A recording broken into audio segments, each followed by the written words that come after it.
Bem, a nossa palestra, segunda palestra é uma visão bíblica da sexualidade. Nós vimos, basicamente, na primeira palestra, nós chegamos à conclusão de que existem duas visões em conflito a respeito do tema sexualidade. Duas visões. A visão de Deus como criador do assunto, dessa dimensão da vida, e a visão do mundo, pervertendo a criação de Deus por não se submeterem à verdade de Deus sobre esse assunto. Para a gente poder passar por uma desintoxicação, precisamos entrar no processo que a Bíblia chama, que nós já vimos também, se despir do velho homem e se revestir do novo homem, criado em Cristo. E isso é o poder de Deus para sermos santos. E para isso a gente precisa então reconhecer o nosso pecado, a nossa condição pecaminosa, a nossa inclinação pecaminosa, o desejo de nossa carne pelo pecado, pela busca pelo pecado como aquilo que poderia nos trazer prazer fora de Deus. E para nos despir do velho homem, precisamos primeiro entender onde está o problema das velhas práticas, porque essas velhas práticas não glorificam a Deus, porque elas não estão dentro do projeto de Deus. E a partir daí entender qual então é a vontade do Senhor. Por que Deus criou da forma que criou? Para o que Deus criou o sexo? E compreendendo a visão errada e compreendendo a visão correta e arrependendo-se da busca por aquilo que é errado, nós somos capacitados pela graça de Deus em Cristo, que pagou na cruz o poder do sangue para me remir dos meus pecados, para me purificar de toda injustiça. E a partir do perdão dos meus pecados, Ele me purifica dessa injustiça e Ele me capacita para viver plenamente para a glória de Deus como novas criaturas. E a sexualidade, ela precisa ser vivida para a glória de Deus. E para isso eu preciso conhecer qual é então a vontade de Deus para a vida sexual. Para isso, como eu sempre faço, é de costume, a igreja aqui já me ouviu pregar milhares de vezes. Já estou abrindo aqui no começo. Vamos lá para Gênesis. Para a gente saber onde a gente está, a gente precisa saber de onde a gente saiu, né? O que foi que deu errado para que eu possa voltar, né? Como é que você vai voltar se você estiver no caminho errado? Como é que você vai voltar para corrigir se você não sabe onde foi que você se perdeu, né? Então você precisa de um referencial. O referencial é a criação. Então vamos lá para a criação, ver qual é a vontade de Deus quando Ele criou a dimensão da sexualidade. E em cima disso, nós vamos ver o caráter renovado em Cristo e o que é que eu tenho que viver dessa dimensão na minha vida. Primeiro, lá em Gênesis capítulo 1, verso 27 e 28. Quando Deus criou o homem e a mulher, verso 27 e 28 diz assim: assim Deus criou o ser humano, a sua imagem, a imagem de Deus o criou. Homem e mulher os criou. Homem e mulher são imagem e semelhança de Deus. A mulher... se você olhar para a mulher, você vai ver alguém que é imagem e semelhança de Deus. Se você olhar para o homem, você vai ver alguém que é imagem e semelhança de Deus. O mais estranho disso é você dizer como é que eles são imagem e semelhança de Deus se eles são diferentes, né? O homem é diferente da mulher. Então Deus é uma mulher? Porque se é imagem e semelhança, Deus é uma mulher. Quando a palavra de Deus se refere a imagem e semelhança, Ele não está se referindo à forma, a biologia. Ele está se referindo ao ser criado, em sua essência, em quem ele é.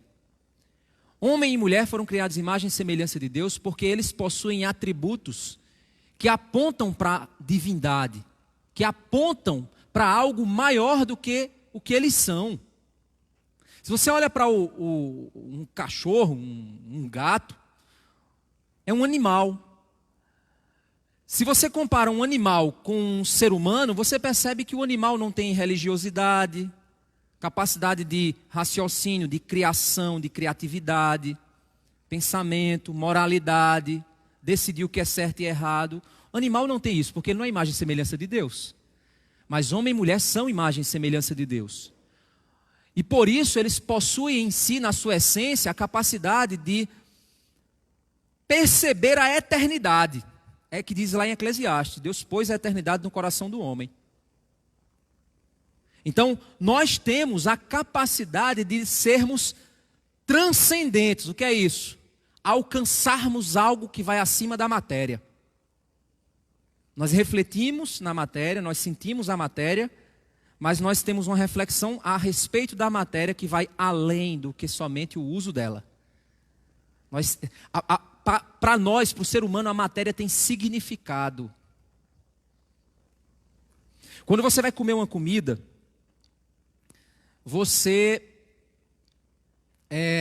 a comida tem um significado para você. Você não come a comida só porque você está com fome. Porque às vezes nem fome você está, mas mesmo assim você procura comida. Você não já passou por isso? Eu passo por isso. Às vezes quando eu estou meio triste, quando eu estou meio estressado, acaba pensa logo em quê? Num sorvete, num picolé, numa pizza, numa torta. Você pensa em alguma coisa, um copo de café. Porque a comida não é somente algo que eu me relaciono de modo físico, mas ela tem um significado além do que propriamente ela é. Para o ser humano é assim. Deixa eu te dizer uma coisa, você diz: pastor, por que você está falando sobre isso? Porque o sexo é a mesma coisa. Quando você vai comer comida, existe uma necessidade biológica que te traz fome. E você come porque está com fome, porque o seu corpo está pedindo para você saciar a necessidade biológica do teu corpo. Quando o animal está com fome, ele pede comida, porque é uma necessidade biológica do corpo dele comer.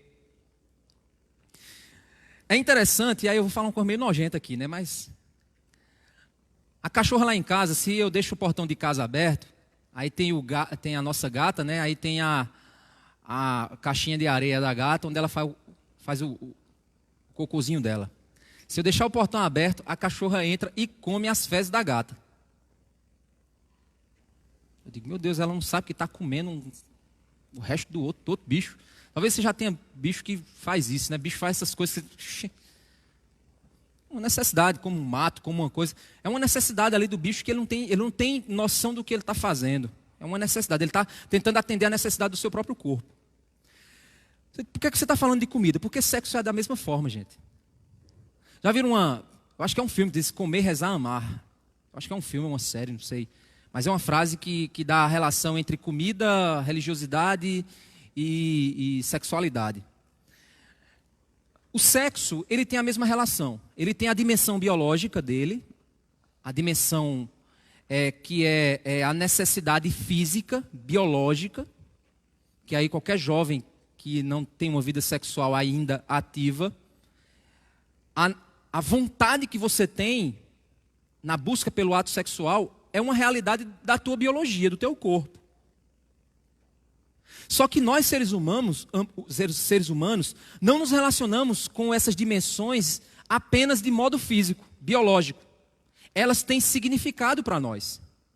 Assim como a comida tem significado para você, a sexualidade também tem. Nós somos seres religiosos. Nós damos um significado transcendente às coisas com as quais nós nos relacionamos.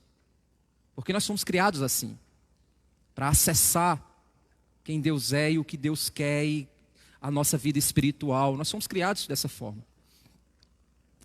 É por isso, irmãos, que aí eu acho interessante um comentário que o autor fez e que C.S. Lewis faz no livro dele, Cristianismo Puro e Simples, quando ele fala sobre, às vezes você tem a necessidade de comida por uma questão biológica, mas às vezes você come mesmo sem estar precisando comer. Você come por prazer. Por vezes, a sexualidade é da mesma forma. Nem sempre você vai fazer o ato sexual por você estar meramente com vontade. Mas existe uma relação emocional também sendo desenvolvida com a sexualidade. Algo acima, algo além do que somente a mera biologia. Isso é o que nos diferencia dos animais. Porque se você observar, os animais eles só pensam naquilo quando eles estão no cio. Já observou isso? Parece que não existe. mas quando está no cio, ele começa a pensar naquilo. Ou seja, no período lá do acasalamento, eles começam a pensar. Eles não têm uma relação com a sexualidade, como ficam tentando dizer que... Não, nós estabelecemos significado para as coisas que nós nos relacionamos. Da mesma forma a sexualidade. Então, a relação que você dá com a sua sexualidade, ou é a relação religiosa que o mundo dá, como algo que vai te trazer suprema felicidade, segundo o padrão do mundo, ou você tem um significado que você atribui para a sua sexualidade, conforme o padrão definido por Deus. Isso é o que nos faz, segundo o texto, nós somos criados imagem e semelhança de Deus, porque nós temos essa capacidade de acessar aquilo que é maior do que nós, o significado das coisas criadas por Deus, raciocinarmos, refletirmos. Nós somos seres morais, porque nós somos criados imagem e semelhança de Deus. O verso 28, ele diz o seguinte: e Deus os abençoou. E lhes disse: sejam fecundos, multipliquem-se, encham a terra e sujeitem-na. Tenham domínio sobre os peixes do mar, sobre as aves do céu e sobre todo animal que rasteja pela terra. E é interessante, né? Porque se homem e mulher são imagem e semelhança de Deus, por que eles são biologicamente diferentes? Se na sua essência eles são iguais. Parou para pensar nisso? É uma coisa que dá um nó na cabeça, né? Se na essência de quem eles são seres humanos e possuem um valor igual, apesar de serem biologicamente diferentes, por que que Deus fez dois seres iguais em importância, iguais em valor diante de Deus, igualmente imagem e semelhança de Deus, refletindo eternamente a pessoa de Deus, na essência de quem eles são, mas são biologicamente diferentes? Por que Deus fez assim? O texto continua dizendo: e os abençoou e disse: sejam fecundos.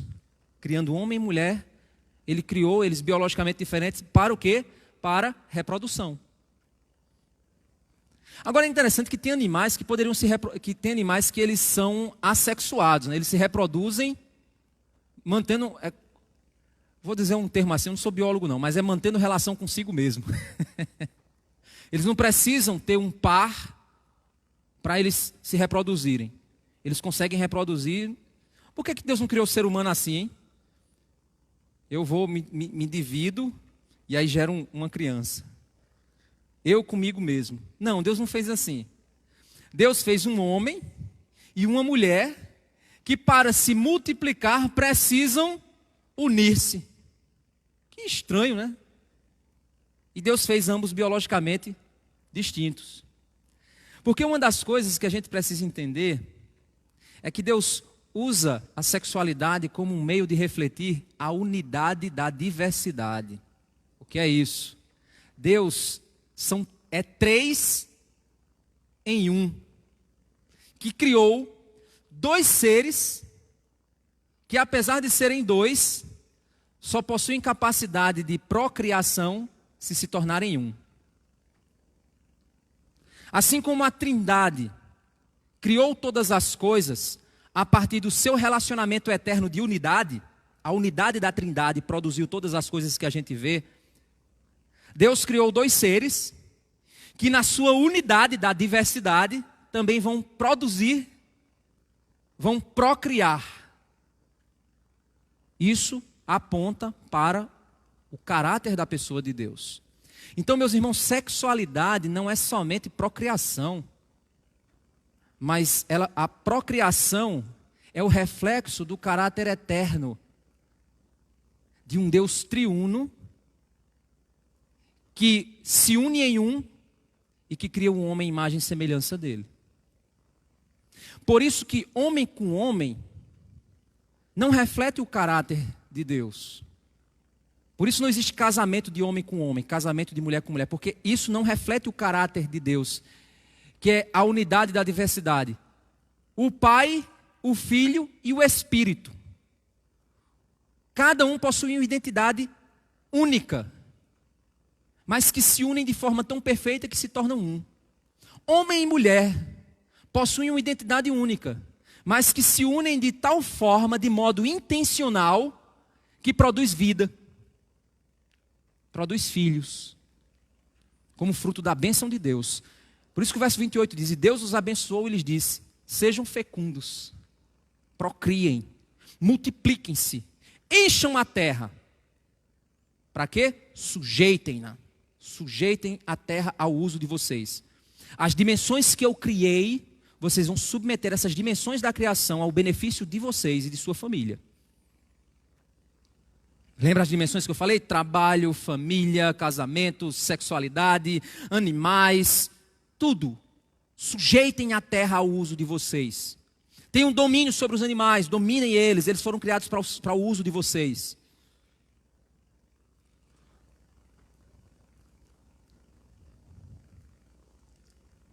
Porque eles são biologicamente diferentes por causa da bênção da multiplicação, que deveria ser feita em uma união de dois diferentes. Mas o sexo não é só biologia. Ele possui um significado em nosso coração.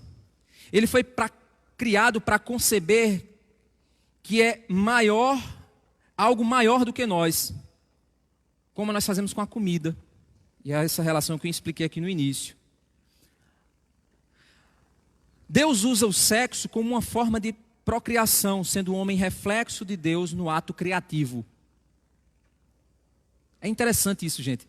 Se você for parar, é porque eu ficaria aqui a noite inteira falando sobre essa parte da teologia filosófica, esse entendimento. Porque para pensar, Deus chama você para se unir à sua mulher, tornar-se uma só carne. A partir do amor que você desenvolve com o teu cônjuge, você procria e cria uma nova vida. Essa nova vida ela é pequena, totalmente dependente de você. Quem é o teu provedor? Deus. Quem é o provedor do teu filho? Você. Está entendendo que interessante? Qual é a primeira figura de autoridade na vida do teu filho? Você. Depois de você, quem é? Deus.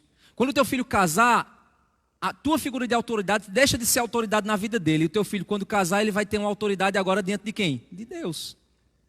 Ele agora vai se submeter à autoridade divina. Ou seja, é como se o casal fosse a representação de Deus na vida dos filhos. Até que os filhos tenham o seu caráter desenvolvido. A unidade da diversidade, os papéis do casamento, a família, exerce a formação do caráter dessa criança. Tudo isso é reflexo da vontade de Deus. É interessante nós entendermos quando a gente vai agora para capítulo 2, verso 18. É quando Deus começa agora a verificar a necessidade de auxílio. Aqui o capítulo 1 é a criação do mundo em 6 dias e o 7º dia Deus descansando e vendo que tudo era muito bom. Certo? Ou seja, Deus criou tudo perfeito, muito bom. Certo? Capítulo 2 agora a descrição detalhada do 6º dia. É como se você pegasse uma lupa, aumentasse o 6º dia. E agora vamos olhar o 6º dia com detalhes. Aí no capítulo 2, verso 18, Deus diz: não é bom que o homem esteja só, farei para ele uma auxiliadora que lhe seja semelhante. Deus verifica a necessidade masculina do auxílio feminino. A necessidade masculina do auxílio feminino. Nós homens fomos criados para sermos auxiliados pelas nossas esposas. Para que elas cooperem com o nosso crescimento, com o nosso desenvolvimento, com a nossa liderança. Nós fomos criados, sim, dependendo das nossas esposas. Capítulo 2, verso 20, é interessante que Deus traz os animais para que Adão desse nomes, mas no verso 20 diz: o homem deu nome a todos os animais domésticos, às aves do céu e a todos os animais selvagens, mas para o homem não se achava um auxiliador que ele fosse semelhante. O que eu acho interessante no texto aqui, irmãos, é por que do verso 18 ele não já pulou para o verso 21? Olha que interessante, o que é que o autor quis colocar aí. O autor primeiro disse o seguinte: não é bom que o homem esteja só. Aí Deus já poderia ter resolvido o problema e criado a mulher, né? Mas não. Aí Deus diz assim: Adão, você vai dar nome aos animais. Aí Adão começa a dar nome aos animais. Aí o autor vem e diz assim: mas não achava ninguém que fosse semelhante a Adão. Ou seja, Adão tinha uma necessidade, se sentia só, mas os animais não complementavam essa solidão de Adão. Aí você diz, pastor, por que isso tem a ver com sexualidade? Tudo a ver, gente. Porque a solidão de Adão não é uma solidão sexual. Não é uma solidão derivada de uma necessidade sexual. Porque uma solidão sexual, no sentido físico da coisa, não era o propósito de Deus aqui. Por quê? Porque qualquer animal é fisicamente matéria como nós. Mas a solidão do homem era algo de caráter não físico. Porque nenhum animal poderia suprir essa necessidade da solidão, que não era meramente sexual, era muito mais uma solidão no caráter espiritual, emocional, uma solidão de alguém semelhante a ele. A necessidade de dividir sua carga com alguém igual a ele, semelhante a ele, que o compreendesse, que convivesse com ele. Então no verso 21, deixa eu ver aqui se eu... Esse auxílio em totalidade física, espiritual e emocional. No verso 21 a 23, é quando Deus cria a mulher e traz até o homem. Quando diz assim, então o Senhor Deus fez cair um pesado sono sobre o homem e este adormeceu. Tirou-lhe uma das costelas, fechou o lugar com carne. E da costela que havia tirado do homem, o Senhor Deus formou a mulher e levou até ele.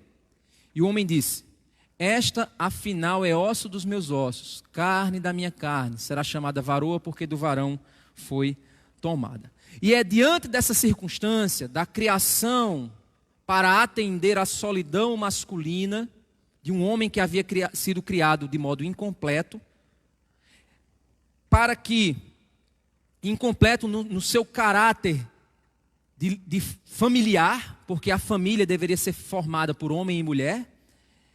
Uma família só de Adão era uma família de um homem solitário, não existiria. Então o conceito de família é o conceito de alguém que se acompanha com alguém, e esse alguém é uma mulher, homem e mulher. Deus, quando então cria a mulher e traz até o homem no caráter de complementaridade e auxílio, é aí onde no verso 24 a conclusão lógica de todo esse processo é o que ele diz, por isso o homem deixa pai e mãe, se une à sua mulher, tornando-se os dois uma só carne. A gente precisa entender que a consequência lógica, então, da criação de homem e mulher é o casamento. Homem e mulher foram criados por causa do casamento. Não era simplesmente uma relação do indivíduo com Deus. Era uma relação de procriação, de criação de novas vidas, de criação de novas imagens e semelhança de Deus. E esse processo ele se daria a partir de quê? Da formação de novas famílias. Por isso deixa o homem pai e mãe, ou seja, quebra o vínculo emocional com a sua família. Os seus pais deixam de ser a autoridade dele, porque ele vai assumir agora uma autoridade sobre uma família, uma nova família, um novo núcleo. Deixa pai e mãe, e agora ele toma uma ação de unir-se, é uma ação emocional, jurídica, intencional. É um projeto que ele vai formar agora, de se unir à sua mulher, não ao seu amigo, não ao seu igual, mas à sua mulher. E aí o processo consequente, e que o texto diz, tornando-se. Ou seja, dá a ideia de que fiz isso, a consequência é isso. Certo? O que isso tem a ver com sexualidade? Tornando-se uma só carne, é um processo de união profunda. É um processo de intimidade. É um processo que ele não ocorre somente no ato sexual. O ato sexual faz parte do processo de tornar-se uma só carne. Deus criou, então, o ato sexual como o ponto máximo do processo de intimidade que dois seres humanos podem ter, homem e mulher. Esse ápice do processo, a partir da sexualidade, ele só é alcançado quando os processos anteriores foram cumpridos, ao ponto de garantir uma intencionalidade da intimidade. Ou seja, o que o mundo faz hoje a Bíblia diz, deixa pai e mãe, quebrei o vínculo emocional. Por que eu quebrei o vínculo emocional? Porque eu tenho uma intencionalidade aqui. unir-se a alguém, unir-se a minha mulher, formar uma nova família, um novo núcleo. Então quebrei aqui para formar um novo núcleo. A consequência desse meu movimento é o quê? Ter a minha mulher como minha companheira. E esse processo que ela agora aceitou de união, vai culminar numa liberdade, onde eu passo a conhecê-la cada vez mais ao ponto de que uma permissão mútua de intimidade física acontece ao ponto de você poder ter acesso ao corpo do outro em pontos e momentos que ninguém mais pode ter.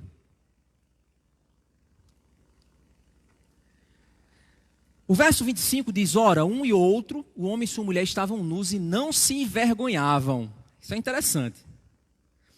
A nudez, ela é um ponto que a gente pode compreender de modo bíblico, teológico e filosófico, que diz respeito à intimidade e transparência. Intimidade é o processo que eu tenho com alguém que me garante transparência com essa pessoa. Pelo menos é assim que Deus criou o processo de intimidade. Por exemplo, vocês me conhecem, mas meus filhos têm mais intimidade comigo do que vocês. Meus filhos me conhecem, mas minha esposa tem mais intimidade comigo do que meus filhos. Vocês estão entendendo o processo, o que é a intimidade? Isso está diretamente relacionado à sexualidade. Deixa eu citar outro exemplo. Talvez aqui alguns de vocês pode não ter esse problema. Talvez aí os pais aí, não sei, se tiver eu vou ficar envergonhado agora com o que eu vou dizer. Né? Até na internet o pessoal vai, eu estou escandalizado. Mas, por exemplo, às vezes eu saio do banho, de cueca, e ando dentro de casa e vou, quando eu esqueci minha toalha, ando dentro de casa de cueca. Meus filhos estão lá, me veem de cueca, não me veem pelado, mas me veem de cueca. Eles não me veem totalmente despido, mas me veem de cueca. Vamos ver, aí a gente às vezes acha isso até hipocrisia, porque na praia o povo vê uns aos outros, né? Mas meu filho me vê. Mas vocês não. Por quê? Porque vocês não têm esse nível de intimidade comigo. Mas por que os meus filhos não me veem despido? Porque eles não têm esse nível de intimidade. Eu não tenho esse direito de ter esse nível de intimidade com os meus filhos. Porque eu já começo a entrar em um nível de intimidade que eu só posso ter com o meu cônjuge. E essa intencionalidade, ela ocorre mediante esse processo do casamento. Vocês estão entendendo o que é que significa? O que o texto diz que eles estavam nus e não se envergonhavam é porque a nudez mostra a total transparência que você tem diante de alguém, sem nada a esconder. A gente sabe que, obviamente, isso é meramente físico.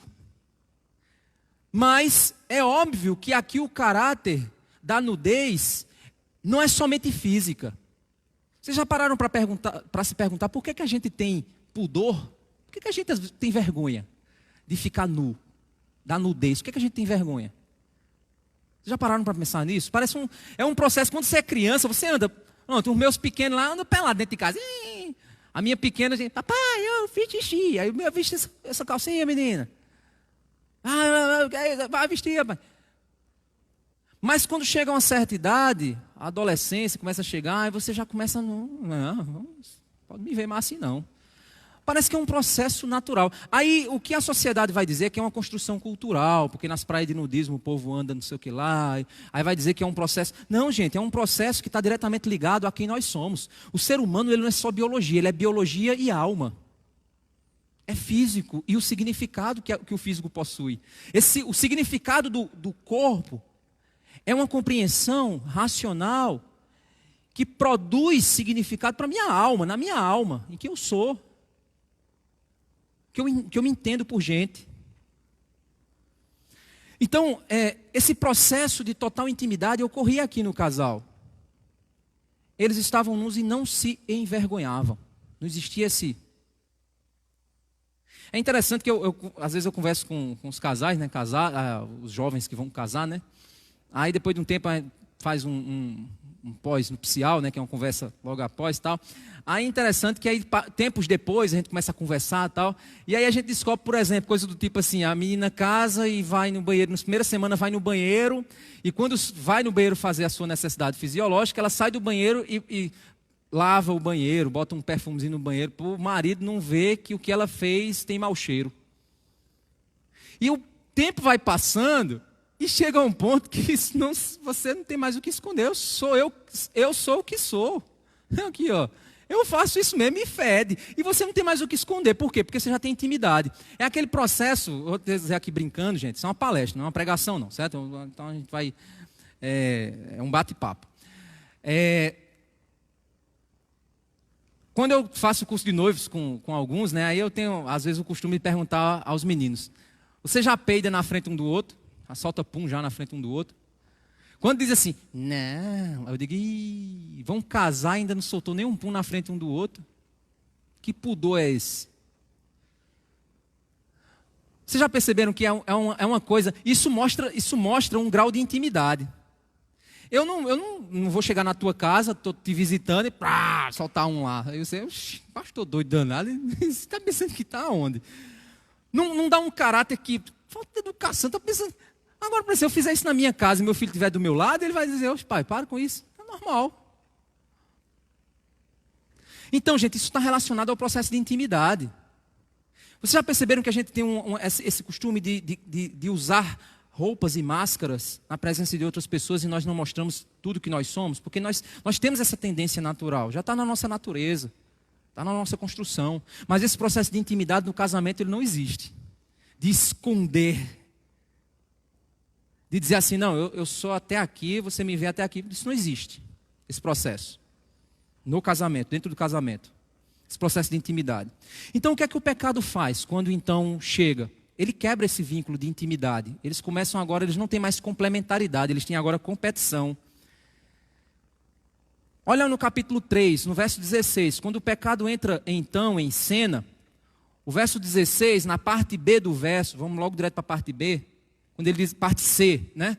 O seu desejo será para o seu marido e ele a governará. Essa é a consequência do pecado, sobre o relacionamento dos dois. A consequência agora vai ser o quê? Mulher deseja manipular seu marido. Marido dominará sua mulher. Domínio, governo, pela força, pela imposição, ele vai dominar. Dentro da sexualidade, o que é que isso significa? O desejo da mulher manipular o homem. Sensualidade, a famosa greve de sexo. Auto-objetificação, ela se coloca como objeto para ele, para ganhar favores dele. Manipulação emocional, das mais diversas, usando a sexualidade, manipulando o cara, dizendo que vai e não vai, fazendo de conta e não foi, ou seja, mantendo o cara sob um jugo. E o homem? O que é que o pecado então faz na sexualidade, nesse quesito, né, de governo? Eu estou restringindo aqui o aspecto. O que esse texto ele indica é que existe então no coração feminino um pecado na tentativa de manipulação do homem e no coração feminino uma tentativa de governo sobre a mulher no sentido violento da coisa, certo? Existe isso. Aí eu reduzi os efeitos disso à sexualidade. Dentro da dimensão da sexualidade, como é que a mulher faz? Lascívia, uso de roupa, sensualidade, a greve de sexo, manipulação sexual dos homens, ou seja, essa tentativa. Se você for observar, olha no mundo para você ver, é o tempo todo isso. É o tempo todo isso. Do outro lado, o que é que os homens então fazem na área da sexualidade como consequência então do pecado? O que é que eles começam a fazer? Violência sexual para mostrar autoridade. Não sei se vocês sabem que algumas tribos africanas, né, alguns povos africanos, é muito comum o estupro. É uma forma de demonstração de domínio. Então, quando eles invadem uma outra comunidade, os homens que estão invadindo violentam todas as mulheres, sendo elas casadas, virgens, o que for, eles violentam todas. Para quê? Para pôr elas sob julgamento. Tanto dos seus maridos vendo a sua mulher ser violada por eles, ou seja, para impor para dizer assim, somos nós que dominamos aqui. Nós transformamos ela em objetos nossos, nós usamos. Então tem um significado, certo? Violência sexual para mostrar autoridade, atos sexuais que buscam reduzir o valor da mulher, como se ela fosse um objeto de uso dele. Se você for observar, normalmente na pornografia, não vá, eu vou observar para ver se é verdade. Não, eu tenho certeza que você já deve ter visto, né? Difícil um homem que nunca viu pornografia, né? Que nunca contemplou, nem que seja, ai meu Deus, eu estou vendo, mas viu sim. Né? O cara diz, não, nunca vi, eu vou dizer mentiroso. Você já deve ter visto sim. Uma das coisas que a pornografia mais faz é a objetificação da mulher. Coloca a mulher em determinadas formas, em determinados atos, que ela é colocada de maneira degradante, humilhada. Pode observar que é assim. Normalmente, aquilo que mais faz sucesso no conteúdo pornográfico são aquelas coisas que objetificam, que destrói a imagem da mulher, transformando ela num mero objeto do prazer masculino. Torna ela, faz a mulher fazer coisas que até você duvida se o animal faria. No ato. Outra coisa que o pecado faz, a objetificação do corpo feminino, desprezando a alma dela. Normalmente os homens que consomem pornografia, eles não conseguem mais se relacionar com outras mulheres de maneira mais humana. Isso é interessante. No momento que você começa a consumir, uma vez eu vi o Terry Crews, né, ele dando um testemunho. Ele disse que foi viciado em pornografia, quase que ele tirava a própria vida por causa do vício que ele estava. Estava destruindo a própria vida. E ele disse o seguinte, que uma das coisas que a pornografia fez com ele é que ele nunca conseguia apertar a mão de uma mulher que ele conhecia. Oi fulana, tudo bem? Sem que ele tivesse já despido a mulher com os próprios olhos, feito tudo o que ele podia fazer e querer fazer com aquela mulher, só em olhar para ela. A mente dele já fazia isso tudo. Ao ponto de, às vezes, até ignorar a idade da mulher que ele estava olhando. Olha o que é que a pornografia faz. Você que é jovem, vocês que são jovens, se você consome pornografia, você não consegue se relacionar com as suas amigas como se elas fossem, como Paulo diz a Timóteo, trate as jovens como irmãs, com todo o temor. Os meninos que consomem pornografia, eles não conseguem se relacionar com as meninas dentro da igreja sem objetificá-las, sem olhá-las como inferiores. Eles não conseguem fazer isso.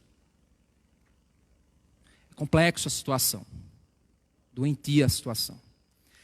Uma outra coisa também que o homem faz por causa do pecado, na área da sexualidade, é o uso da prostituição. Que é coisa mais objetificante do que você pagar para uma mulher e pedir, ó, faça isso para mim, isso, isso e isso. Desse jeito aqui que eu quero. E você pagar para ela fazer? Outra coisa também, desejo de mostrar que tem poder. Você já viu a velha história do velhinho rico com a mulher nova? Já viu essa história? Por que o velhinho rico tem uma mulher nova? Já pararam para pensar? Por que isso acontece? Primeiro porque o cara tem poder. Poder, dinheiro. Como ele tem poder, ele governa ela sob a tutela do dinheiro. E ela tem o quê? Beleza. Sensualidade. Manipula ele para benefício dela. É a união perfeita, gente. O velhinho rico com a piriguete. É a junção perfeita da coisa. A indústria da pornografia, irmãos, é apenas uma indústria que percebeu uma oportunidade de negócio. Está usando essa oportunidade para ganhar dinheiro. E você é o cliente.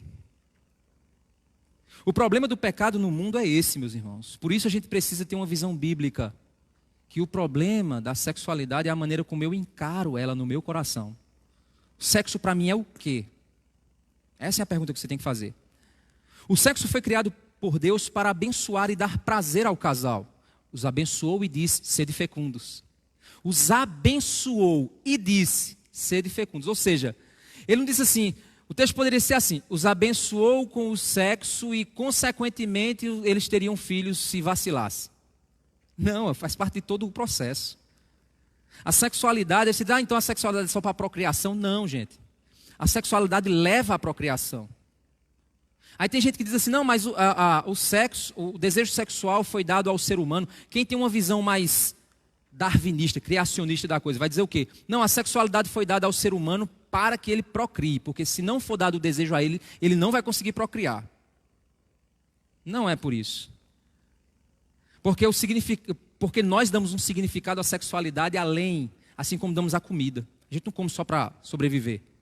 A gente come por prazer, sabores, cheiro. A gente busca o quê? Texturas, sabores, cheiros na comida. A comida para nós é uma obra de arte, é algo a ser contemplado, a ser saboreado. O sexo da mesma forma, não é algo só para ser feito para reproduzir. É algo que possui o quê? Que possui sentimentos, sensações, valores. O sexo é isso. Então ele foi criado para dar prazer ao casal, para abençoar a vida do casal. E a consequência do ápice da união do casal, então olha só que interessante. Deixa pai e mãe, une-se à sua mulher, forma intimidade. Essa intimidade ela vai, quando ela alcança o ápice de unidade, união, surge uma nova vida. O jardim dá flores. O jardim do casal dá flores. Esse é o processo. E aí nesse ambiente de união, intimidade do casal, uma criança ela vai ser criada e vai nascer saudável, bem emocionalmente estruturada, bem alimentada emocionalmente e espiritualmente, porque ela vai ver seu pai e sua mãe unidos, de modo tão íntimo ao ponto de serem um só na criação dos filhos, na educação desses filhos.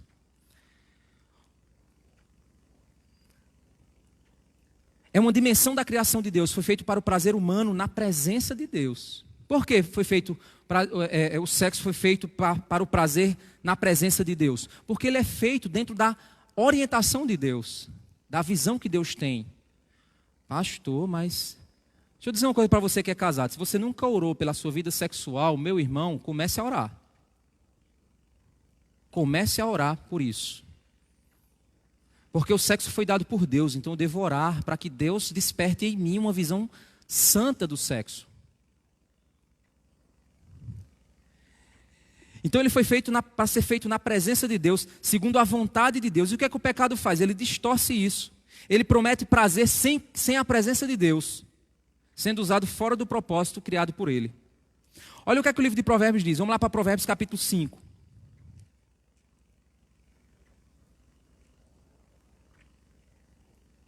Olha que interessante. A descrição, a gente vai só ler. Depois se você quiser dar uma conferida. Eu vou usar bastante texto aqui, gente, e muitos deles eu não vou entrar com profundidade. Então, funciona daquele modo. Você vai ver o texto aqui, aí você em casa, toma nota, em casa você vai e estuda ele com mais profundidade dentro da visão que eu dei aqui, certo? E você vai aprofundar ainda mais, certo? Provérbios capítulo 5, olha o verso 1 até o verso 23, a gente vai só ler. Meu filho, dê atenção à minha sabedoria, incline os ouvidos à minha inteligência, para que você conserve o discernimento e para que os seus lábios guardem o conhecimento, porque os lábios da mulher imoral, olha aí o desejo de manipular, destilam mel, e as suas palavras são mais suaves do que o azeite, mas o seu fim é amargo como fel e cortante como espada de dois gumes. Os seus pés descem para a morte, os seus passos conduzem ao inferno. Ela não faz plana a vereda da vida, anda errante nos seus caminhos e não o sabe. E agora, meu filho, escuta o que eu digo.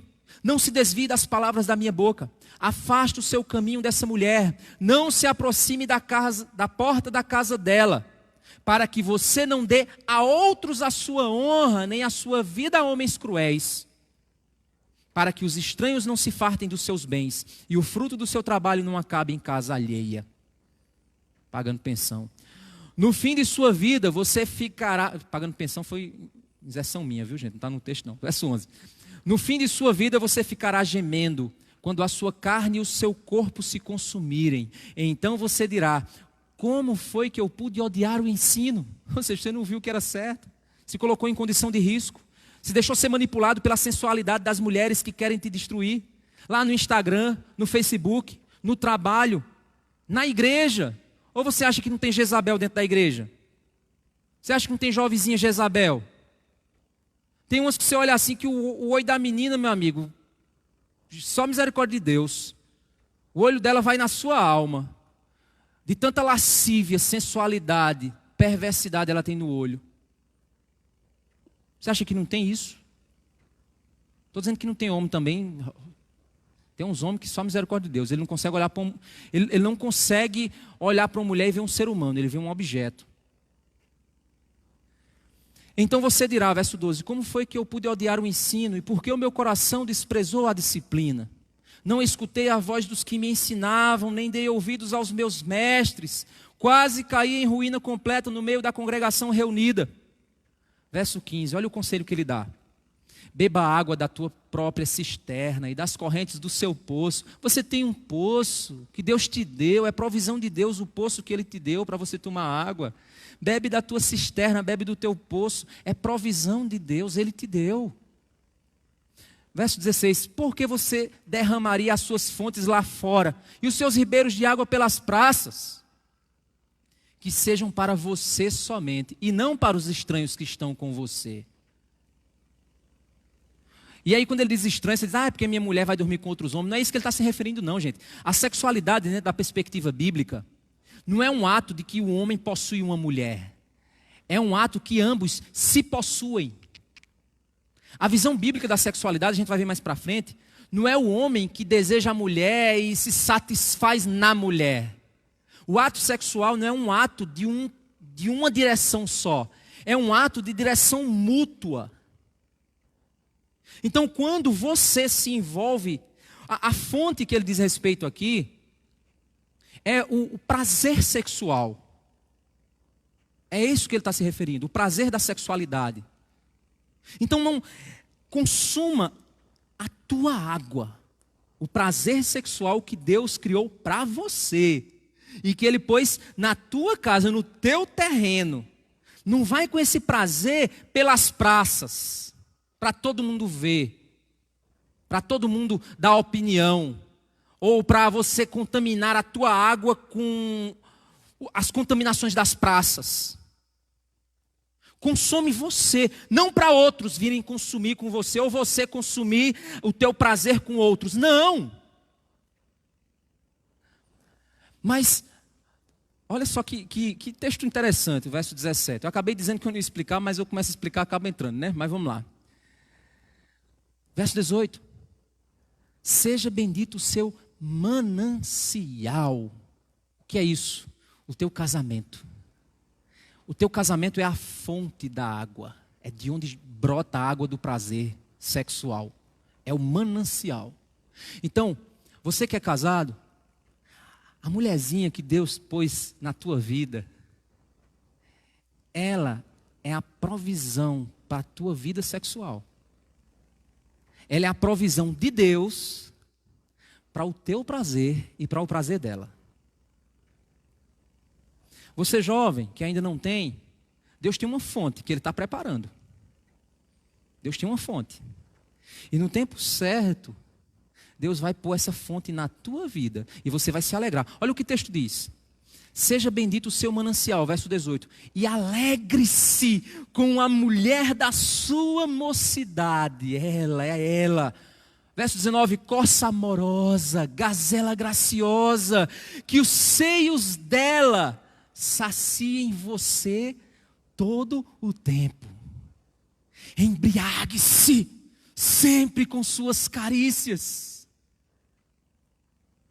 Meu filho, por que você andaria cego atrás de uma estranha e abraçaria os seios de outra? Ou seja, meu filho, como é que você faz isso se você tem tudo o que você precisa dentro da sua casa, dado por Deus? Que loucura é essa de você procurar fora? Se o teu Deus te proveu o que havia de melhor para você, para a sua vida, aquilo que Ele sabe que no teu coração e na graça dEle e na bondade dEle, é ela quem vai te dar alegria nessa área. Por isso, gente, que buscar na pornografia aquelas mulheres, que a pornografia diz que tem que ser uma mulher do seio tamanho tal, da barriga tamanho tal, da cintura tamanho tal, que tem que ser assim, com cabelo de não sei o que lá. Se você, a pornografia diz para você qual é o modelo de mulher. Sabe qual é o modelo de mulher? Photoshop. Esse é o modelo de mulher da pornografia. Sabe qual é o modelo de mulher da pornografia? Mulher com efeitos especiais, que não existe na vida real.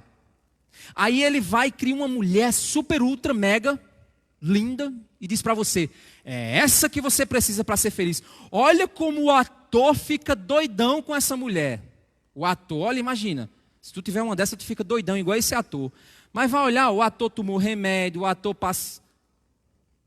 está lá fazendo caras e bocas.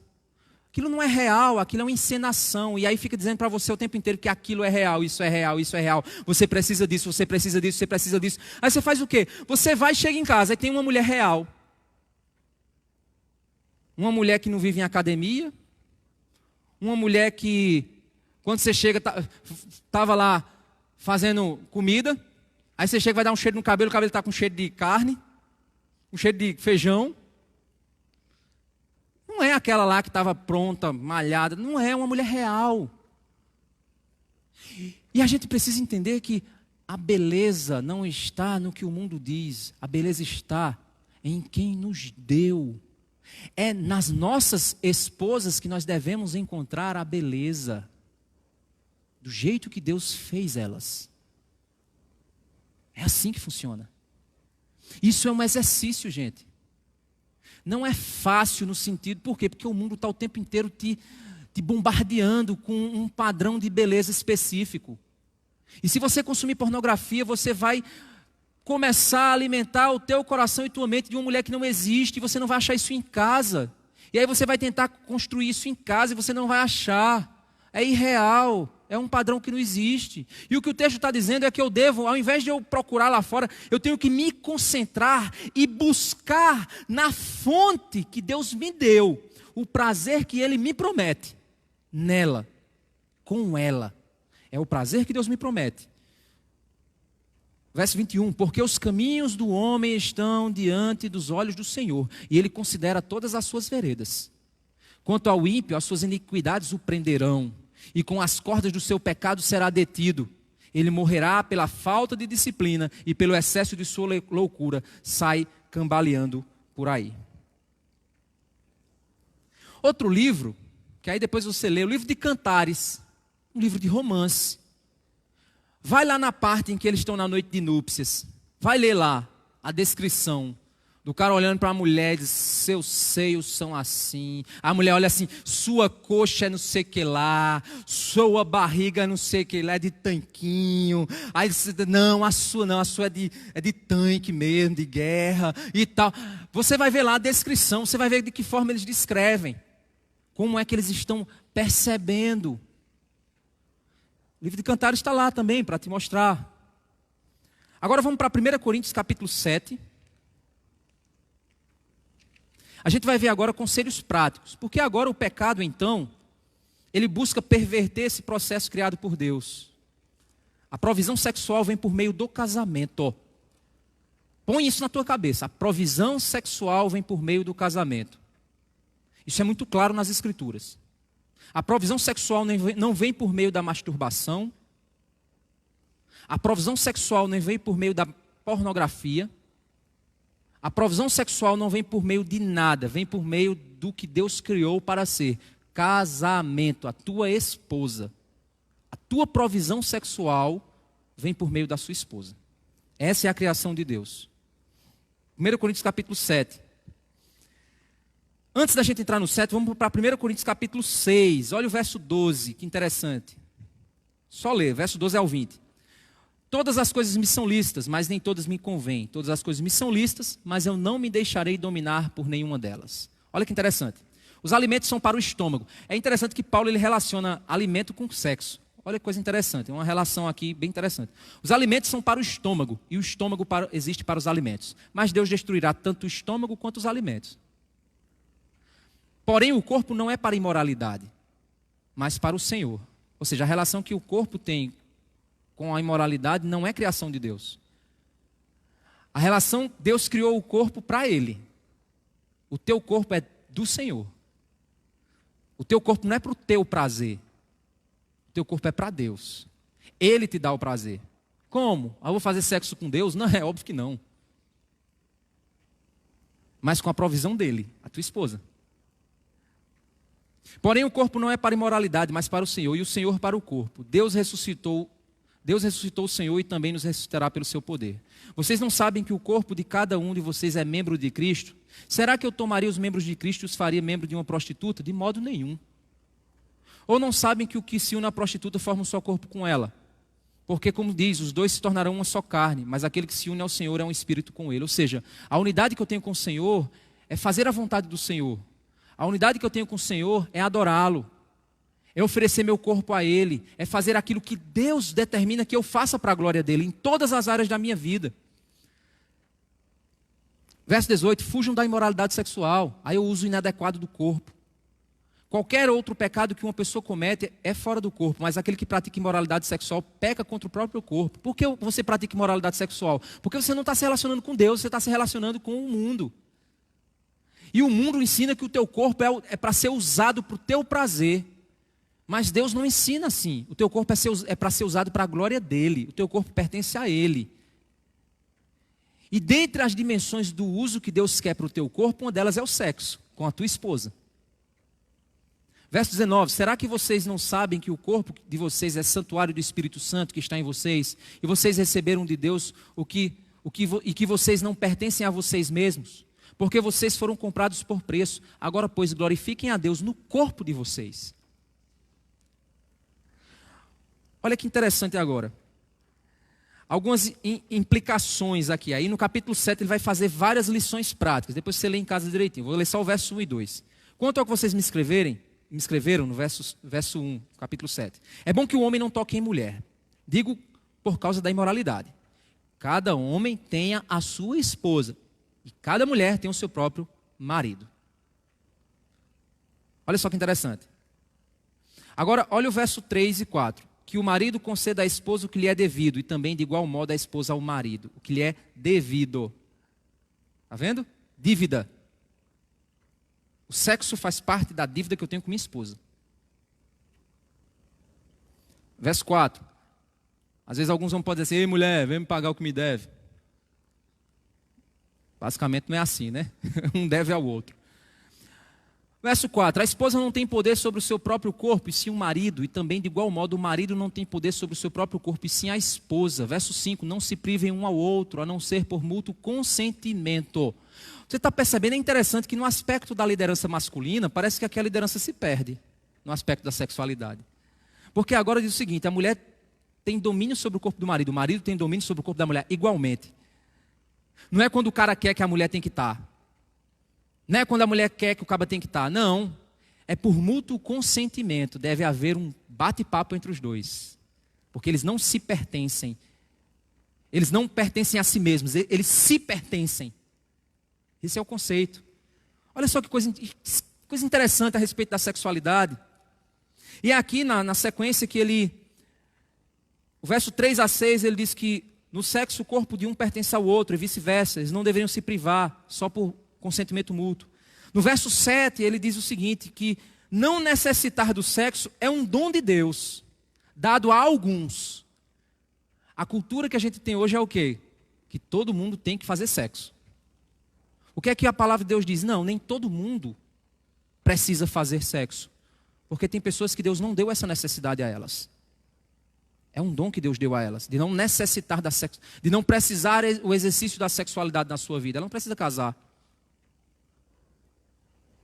Do verso 8, 9. Se existe alguma necessidade sexual no solteiro ou viúva, melhor casar do que viver em pecado. É outra coisa que ele diz o seguinte. Se você é solteiro ou viúva e não consegue se controlar, case-se. Para evitar cair no pecado. Agora, olha o 25 ao 31, vamos lá. Com respeito às virgens, não tenho o mandamento do Senhor, mas dou minha opinião, como alguém que recebeu do Senhor misericórdia de ser fiel. Por causa da angustiosa situação presente, penso ser bom para o homem permanecer assim como está. Você tem esposa? Não procure separar-se. Você está solteiro? Não procure esposa. Paulo é contra o casamento, não é nesse sentido que ele está falando, olha que interessante. Mas se você casar, não estará pecando, ele não é contra o casamento. E também, se a virgem se casar, não estará pecando, não é errado. Ele não está dizendo isso, não é errado casar. Ainda assim, tais pessoas sofrerão angústia na carne. Eu gostaria de poupar vocês disso. Ou seja, o que é que Paulo está dizendo? Você casar, não está em pecado. Só que casando, ocorrerá também pecado dentro do casamento. O que ele quer dizer com isso? A angústia. Você que é jovem, às vezes o jovem, eu pensava assim. Eu passava por luta na área da sexualidade. Jesus, quando é que chega logo? Jesus, eu quero casar, Jesus. Aí eu dizia assim, quando eu casar, resolve. Não resolve. Muda os problemas. Você acha que resolve. Você acha que casar resolve o pecado da sexualidade. Não, você muda por outros. Serão outros os problemas. Ou você acha que mulher é máquina de Xerox? Bota o papel, aperta o botão, pronto. Não é assim não. É um ser humano. Existe relacionamento, existe conflito, existem necessidades, existe um convívio. A sexualidade é uma construção do casal. Olha o que é que ele continua dizendo aqui. Verso 25, vamos lá. 29. Mas isso digo, irmãos, o tempo se abrevia. Por isso, de agora em diante, não só os casados sejam como se não fossem casados, mas também os que choram como se não chorassem, os que se alegram como se não se alegrassem, os que compram como se nada possuíssem, e os que se utilizam desse mundo como se não fizessem uso dele, porque a aparência desse mundo passa. Ele está dizendo, gente, olha, o tempo está ficando difícil. E às vezes, você ser casado vai trazer lutas, então você tem que se comportar como se não fosse casado. Mas se você se comportar totalmente como não fosse casado, você vai cair em tentação. Então é melhor estar casado. Ou seja, o que é que Paulo está dizendo? Vocês vão ter dificuldade, meu irmão. O tempo é difícil. É esse tempo que a gente vive hoje. Cada vez mais vai ficando difícil. Aí o cara diz, não, vou deixar minha mulher casar com outra. Aí depois de um ano ele vai querer outra. E depois outra. E depois outra. Eu tenho um familiar meu que já casou 8 vezes. Ele disse assim, olha, sabe qual a diferença de uma mulher para outra? Nenhuma. Ele disse desse jeito. E ele disse assim, que o problema era as mulheres. É por isso que ele casou 8 vezes. Ou seja, a solução. O homem não se contenta. O ser humano não se contenta. Ele precisa buscar contentamento em Deus. Senão ele nunca vai parar de tentar. E é por isso, meus irmãos, para a gente chegar no fim. Só para eu saber aqui que horas são. Para a gente refletir um pouquinho como anda o nosso nível de desintoxicação sexual. Deixa a gente refletir em algumas perguntas. Primeiro, você vai fazer essa pergunta para você agora, certo? Faça essa pergunta para si, olha para o espelho, espelho meu. Tem alguém mais gatão do que eu? Olha para o espelho e diz assim, este ato para você é o de um conquistador ou de um servo? O ato sexual. Eu sei que para o jovem, essa pergunta você tem que perguntar para o seu coração, para ver o que no seu coração significa agora, né? Para você que é casado, você vai pensar na sua vida sexual, agora, nesse momento. Primeira pergunta, o ato sexual para você é o ato de um conquistador ou de um servo? Primeiro, você age como um conquistador, tem um objetivo para conseguir, eu vou chegar lá, eu vou alcançar meu objetivo, colocar minha bandeira e dizer, venci a guerra. Não, é assim, é um ato de um conquistador ou é o ato de um servo? Segunda pergunta, o sexo para você traz prazer somente a um ou aos dois? Tem que pensar nisso. Terceiro, determinada prática sexual perturba a sua consciência ou a da sua esposa? Se sim, avalie. Quarta pergunta, você pode ser grato a Deus pelo prazer proporcionado por essa prática? Você pode, obrigado, Senhor. Você pode dizer isso. É uma coisa que eu digo para os jovens que estão namorando, né? Nunca faça nada sozinho, um com o outro, que você não possa orar e agradecer a Deus depois. O casal está namorando, aí vai lá e faz sexo. Você vai, obrigado, Senhor, porque nós fornicamos. Você pode, o teu ato, a tua prática sexual, pode fazer você depois orar ao Senhor e dizer, Deus, obrigado por essa experiência. Obrigado, Senhor, por essa provisão que o Senhor me deu. Sou grato a Deus por isso aqui. Você pode fazer isso? Se não, avalie. E aí eu quero trazer algumas observações gerais sobre o tema para a gente finalizar. O sexo, irmãos, ele se baseia na outroestima. Não é autoestima, é outroestima. Ou seja, isso é uma palavra que eu inventei aqui, viu? Essa palavra não existe não, é outroestima. Ou seja, é a busca de que o outro se sinta desejado. E ao mesmo tempo você acaba sendo satisfeito, sem que você seja o alvo da satisfação.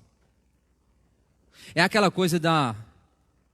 Quem gosta de cozinhar, eu já vi gente dizer que gente que gosta de cozinhar isso, né? Diz assim, olha, sabe o que eu gosto de cozinhar? Uma das coisas que eu mais me alegra é cozinhar uma comida bem gostosa. E quando alguém come a comida bem gostosa, diz assim, rapaz, tá bom, viu? Dá prazer para mim saber que aquela pessoa está bem alimentada. Guardadas as devidas proporções. Então é o quê? É a satisfação do outro. É o meu objetivo. Mas, tecnicamente, eu me torno satisfeito por isso. Sou beneficiado. Mas o que é que a pornografia diz? Estou nem aí para você. Eu quero a minha vontade. Faça aí, se humilhe, se destrua, morra, não estou nem aí para você. Eu quero me satisfazer. Isso é o que a pornografia ensina. O que é que o sexo cristão ensina? O outro tem que estar satisfeito, o outro tem que ser o alvo. O sexo saudável é desfrutar do prazer com alguém que Deus nos proveu em sua sábia vontade e construir juntos o prazer que nos leva a sermos gratos ao Senhor. É um jogo que você não joga só. É um jogo de dupla. É voleibol de praia. Só alcança o prêmio se os dois jogarem e pensarem em equipe. O sexo não é apenas um ato, é uma história que se constrói. O mundo diz para você que o sexo é um ato para prazer do corpo. A Bíblia nos ensina que o sexo é uma história, não é um ato, é um filme que se constrói durante uma vida inteira. Olha uma coisa interessante, jovens, meninos aí, para muito disso aqui que eu estou conversando para os meninos ainda é só aprendizado, né?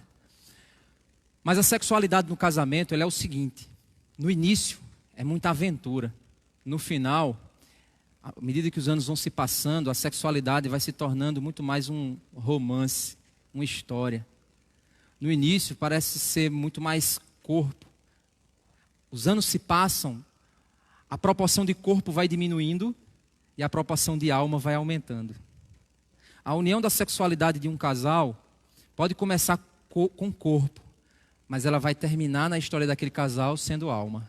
Ao ponto que o corpo deixa até mesmo de ser necessário. Porque um casal de idosos nem sempre conseguem manter sua vida sexual ativa quanto um casal jovem.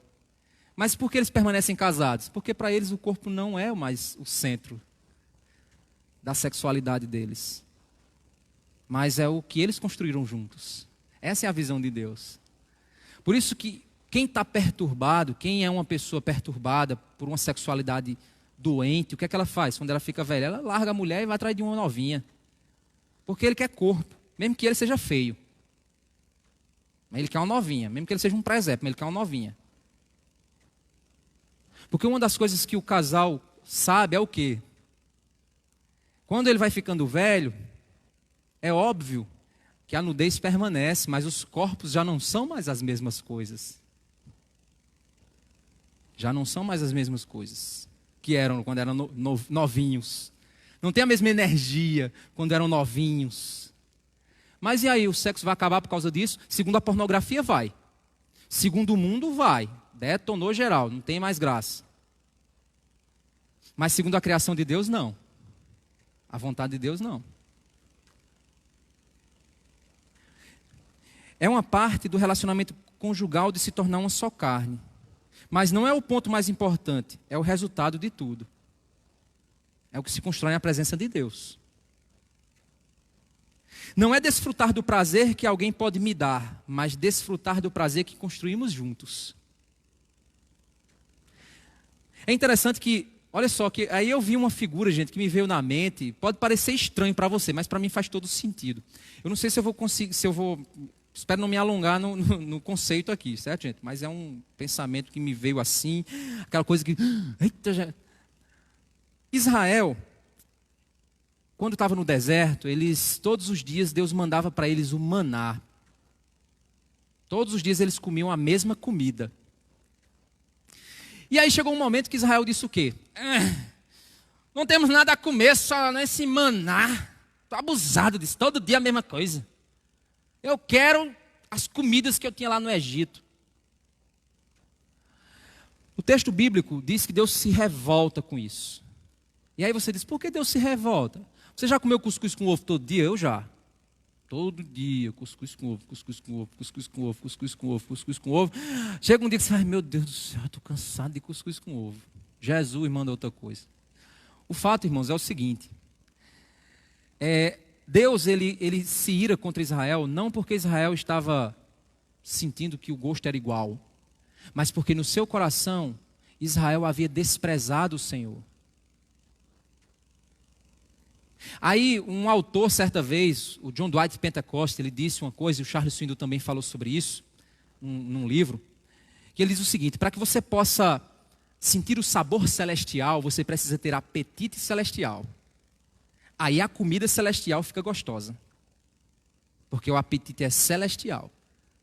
Quando você tem um apetite carnal, o teu objetivo é somente o prazer da carne. E esse prazer, ele é insaciável. Você pode comer as maiores comidas, das maiores sabores, mas você nunca vai ficar satisfeito, porque o seu apetite é carnal. Israel tinha um apetite, eles não tinham um apetite celestial, eles tinham um apetite carnal. Eles desprezaram o Senhor em seu coração. O fato, irmãos, é o seguinte, o que Israel fez foi desprezar o provedor. E por desprezar o provedor, eles perderam o significado do que o maná significava ali. O que é que o maná significava? Libertação, provisão do céu, cuidado de Deus, amor de Deus, libertação de uma vida de escravidão. Eles passaram 430 anos sofrendo, levando pancada, levando porrada, sem liberdade, comendo talvez uma vida terrível. Eles haviam esquecido isso. Ou seja, quando eles desprezaram o provedor, o maná perdeu o brilho que ele tem. Pastor, o que isso tem a ver com a vida sexual? Tudo a ver. O que é que o mundo mais diz? Casar com mulher, ficar feito passarinho. Uma vez eu ouvi um cara dizendo, passarinho comendo no mesmo puleiro 200 anos, tá doido? Não, tem que ter mais opções. É isso que o mundo pensa. É a loira, é a morena, é a negra, é a branca, é a japonesa. Tem que ter opções para que eu fique satisfeito. Nunca vai ficar. Nunca vai ficar. É engano do pecado. Prometer para você que você será satisfeito com a diversidade de mulheres. Nunca será. Você vai ter o quê? O seu maná. Todos os dias a mesma mulher. Eu sei que é reducionista pensar na mulher como um maná, porque maná é comida, né? É a partir daí que eu tenho que entender que a minha esposa tem muito mais valor do que um maná. Porque ela é um ser humano criado à imagem e semelhança de Deus. A minha companheira, a mulher da minha mocidade. Aquela que Deus me proveu, aquela que Ele mandou para satisfazer o meu apetite celestial sexual. Então, se eu me concentrar no valor eterno da provisão de Deus, eu jamais vou reclamar do maná que Ele me deu. Porque o que aquele maná significa é muito mais do que eu mereço. Porque vem das mãos de um Deus soberano, santo e bondoso. Então, olhe para sua esposa dessa forma. Alguém com uma impressão digital única. E por isso não tem outro igual a ela. Nunca existiu, nunca vai existir. E como ela é única e exclusiva, ela é exclusivamente sua, assim como você é exclusivamente dela. O que vocês fazem na intimidade sexual é algo que, se você casar de novo, você nunca vai repetir a mesma experiência, porque se você casar de novo e fizer sexo com outra mulher, é outra experiência sendo construída ali. Não é a mesma experiência. Então, o ato sexual no casal é um ato único, no tempo, no espaço, na história, que só você e sua esposa conhecem, só você e sua esposa desfruta, só você e sua esposa sabem o que Deus produziu para o prazer de vocês. único e exclusivo ali. Por isso que a pornografia não vai inserir nada nisso aqui. Por isso que amigos, outras mulheres, não vão produzir nada do que Deus preparou para nós. Para a vida sexual saudável. Como é que isso é feito, irmãos? É uma batalha de desintoxicação diária. Se alguém acha que venceu a tentação sexual é simplesmente apertar um botão na cabeça e nunca mais ter tentações, você está enganado. É uma luta constante, é uma luta diária para desenvolver um apetite sexual celestial. E para isso eu preciso encarar o sexo na perspectiva de Deus. Amém? Vamos orar? Senhor Deus, Pai Santo, Deus amado, obrigado, Senhor, por Tua graça e misericórdia. Pai, nos ajuda, Senhor Deus, a sermos santos como Tu és santo. Perdoa as nossas falhas e pecados. Nos capacita, Senhor, para vivermos uma vida sexual saudável, Senhor. Lutarmos juntos com nossas esposas. Os meninos jovens, Pai, lutar contra a pornografia, lutar contra a masturbação, lutar contra esses pecados, Pai, que distorcem a bênção que o Senhor quer fazer na vida deles. Não vai ser fácil essa batalha, porque o mundo está o tempo inteiro nos tentando, Senhor. Mas nos concede graça, Pai. Nos concede graça. Se dissermos que não temos pecado, Senhor, nós estamos nos enganando. Mas a Tua palavra diz que se nós confessarmos o nosso pecado, Tu és fiel e justo para nos purificar o pecado, para nos purificar de toda injustiça, para nos perdoar os pecados e nos purificar de toda injustiça. Obrigado por tudo, Pai. Te pedimos em nome de Jesus. Amém. Bem, meus irmãos, Deus abençoe. Você que está em casa também, Deus abençoe. Vamos fechar por hoje, não vamos ter interação por conta do cansaço e Deus abençoe e até a próxima.